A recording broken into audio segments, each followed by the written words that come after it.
안녕하세요. 취업서울로 돌아와서 너무 기쁘고 오늘 5화로 이상한 변호사 우영우를 다시 데려오겠습니다.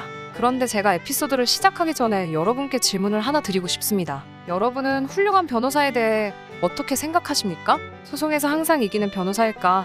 아니면 진실된 진상을 찾아내는 변호사일까? 자, 영화를 보면서 이 질문에 답해봅시다.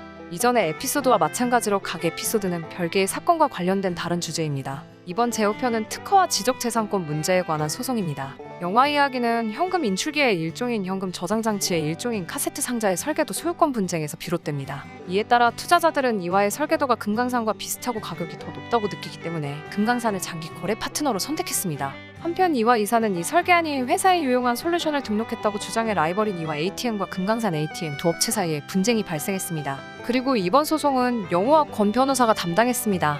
권민우는 이들이 한 회사 동료라는 것을 알면서도 개인적인 이익을 위해 영우를 라이벌로 삼았고 영우에게 사건에 대한 정보를 전혀 공유하지 않았습니다. 영우는 최 변호사의 사건 얘기를 들을 때까지 황급히 민우를 찾아가 질문을 했습니다. 권민우는 전편에서 영우에게 불만을 드러냈고 정 변호사가 퇴사할 때 퇴사할 것을 기대한 뒤 영우 같은 자폐증 변호사가 함께 일하는 것에 대해 궁금해하며 편해서 쉽게 이해할 수 있었습니다. 이 힘에는 영우를 농락한 뒤 미안해, 깜빡했어 라는 간단한 말로 핥아먹기도 합니다. 불쌍한 영우는 사건을 너무 늦게 받아들여서 어쩔 수 없이 민우가 건네준 서류 몇 장을 슬쩍 흘기 쳐다볼 수밖에 없었습니다. 그리고 그와 정 변호사와 함께 의뢰인을 만났습니다. 그런데도 영우는 이 일에 대해 고저질도 하지 않고 자신의 잘못을 인정하고 경험을 철회했습니다. 민우는 장깨가 많은 사람 됨됨이를 드러냈는데 이 가혹한 현실에서 장깨꾼은 기회주의자나 다름없으며 개인의 이익만을 열심히 살피고 온갖 수작을 부립니다. 그리고 물론 최 변호사는 알고 있고 준호는 알고 있고 영우만 빼고 다 알고 있습니다.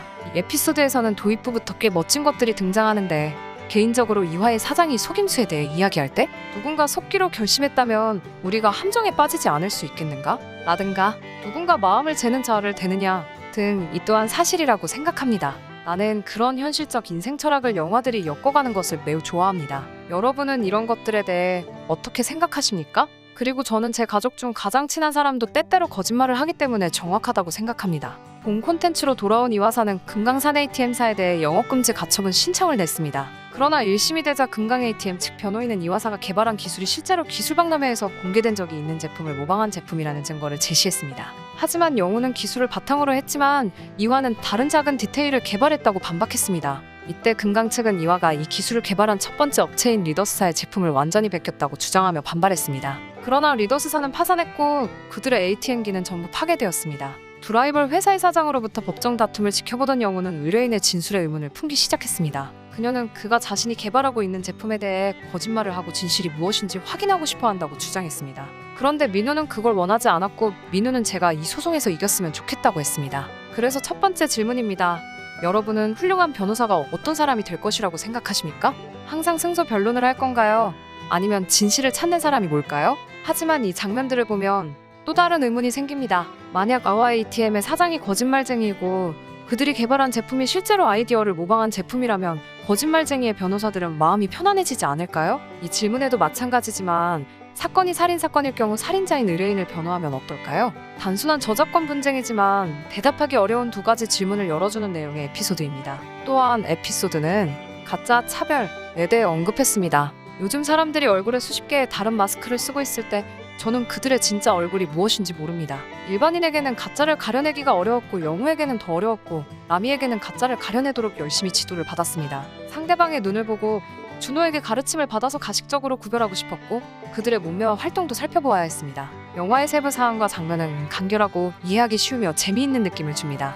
이 에피소드에서도 준호는 연인을 보호하는 행동을 했습니다. 민우가 계약 연장 계약 때문에 영우를 농락한 사실을 알게 된 준호는 즉각 경고했습니다. 그리고 어차피 커플이 될 것 같아서 준호와 영우의 친절함에서 그런 걸 깨달았습니다. 계속해서 민우와 영우의 별개의 장면들이 제가 궁금했던 질문에 대한 답을 이끌어내는 듯합니다. 영우가 거짓말쟁이가 누구인지 알아내기 위해 진실을 찾는 반면 민우는 금강산 ATM 즉 변호사가 이화 ATM이 기술 아이디어를 훔쳤다는 증거를 리더스로부터 찾아내지 못하도록 하기 위해 더 이상 리더스사의 카세트 디자인에 대한 증거가 없음을 확실히 하기 위해 찾아갑니다. 그리고 물론 그들 둘 다 목적을 달성하기 위해 매우 노력하는데 영우는 신문 후 가짜 차별에 대해 배운 것을 바탕으로 그들이 거짓말을 하고 있다는 것을 알았지만 그들은 변호가 필요한 의뢰인이기 때문에 진실을 파헤치지 않습니다. 심지어 다가오는 재판의 질문들에 대해 그들에게 연극하는 법을 가르쳤습니다. 그리고 그들 둘의 노력은 소송의 성공을 가져왔고 이화는 그들이 개발했다고 말한 기술에 대한 소유권을 획득했고 반면에 금강은 금수 조치를 받았습니다. 그러나 진실은 영원히 진실이고 어떤 거짓말도 오래 지속되지는 않습니다.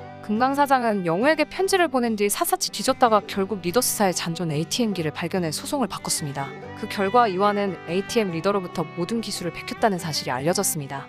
금강산 ATM 금수 조치가 해제됩니다. 영우는 매 회마다 다른 감정을 터득해 첫 회에 상처받은 여성을 위로하는 법, 두 회에 대한 동경심을 터득하고 세 회에 대한 애틋함과 공감을 간파하는 법, 네 회의 행복을 느낀다면 올해 회는 어떤 수치심인지 터득합니다. 영우는 자신이 이기고 싶어 진실을 외면하고 침묵하는 것에 부끄러움을 느낍니다. 이 에피소드는 진실은 거짓말에 의해서만 침해되는 것이 아니라 침묵에 의해서도 모욕된다 는 말을 떠올리게 합니다. 아마 이쯤에서 여러분은 제가 질문한 것에 대한 답이 무엇인지 아실 겁니다. 종영우, 우영우의 친모 신분의 의문을 품게 된 것은 법무법인 태수미 사장이었던 한바다의 사생아 태수미 후보를 인터뷰하는 장면입니다. 영화는 아마 이런 엔딩으로 펼쳐지면서 전국으로 바뀌고 있을 것입니다. 다음 회에는 영우의 인생에 대한 극적인 상황들이 많이 나오길 바랍니다. 추브워주셔서 감사합니다. 안녕히 계세요. 다음에 봅시다.